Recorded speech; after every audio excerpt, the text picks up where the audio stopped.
సంగారెడ్డి జిల్లా పాశమైలారంలోని సిగాచి పరిశ్రమలో సహాయక చర్యలు కొనసాగుతున్నాయి. రాత్రి వర్షం కారణంగా సహాయక చర్యలకు ఆటంకం కలిగింది. ఉదయం నుంచి సహాయక చర్యలు కొనసాగుతున్నాయి. అటు ఈ ఘటనలో మృతుల సంఖ్య 46కు పెరిగింది. ఇక ప్రమాదం జరిగిన సమయంలో అక్కడున్న వారిలో నలుగురి ఆచూకీ తెలియరాలేదు. శిథిలాల తొలగింపు కొనసాగుతుండటం, ఆసుపత్రిలో ఉన్న పలువురి పరిస్థితి విషమంగా ఉండడంతో మృతుల సంఖ్య మరింత పెరిగే ప్రమాదం ఉందనే ఆందోళన వ్యక్తమవుతోంది.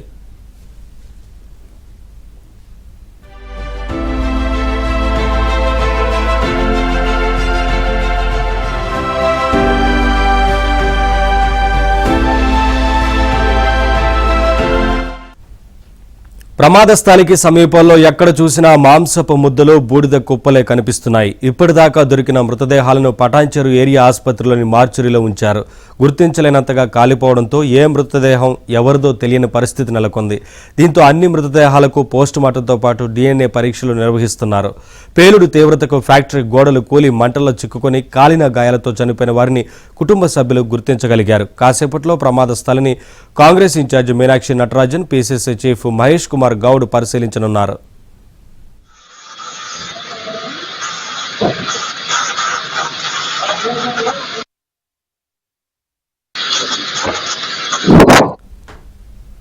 అప్డేట్స్ మా కరెస్పాండెంట్ పరశురామ్ అందిస్తారు. పరశురామ్, ఈ ఘటనకు సంబంధించి సహాయక చర్యలు ఇంకా కొనసాగుతున్నట్లు తెలుస్తోంది కదా, ఏంటి అప్డేట్స్? సహాయ చర్యలు అయితే కొంత వర్షం కారణంగా ఆటంకం కలిగిందని చెప్పవచ్చు. ఏదైతే పాశమైలారం పరిశ్రమలో జరుగుతున్నటువంటి ఈ ప్రమాదాల సంబంధించిన సహాయ చర్యలు గత రెండు రోజులు ఆల్రెడీ పూర్తయి, ఈ రోజు మూడో రోజు కూడా కొనసాగే అవకాశం ఉంది.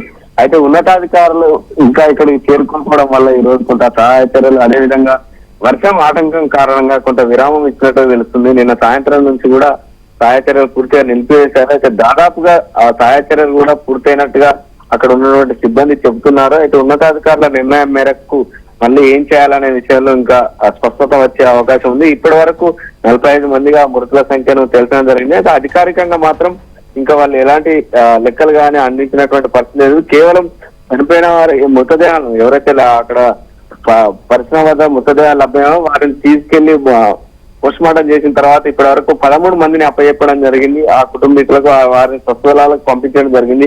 అయితే క్షతగాత్రులకు సంబంధించి కొంతమంది సీరియస్ గా ఉండడంతో వారిపైన దృష్టి సారించినట్లుగా తెలుస్తుంది.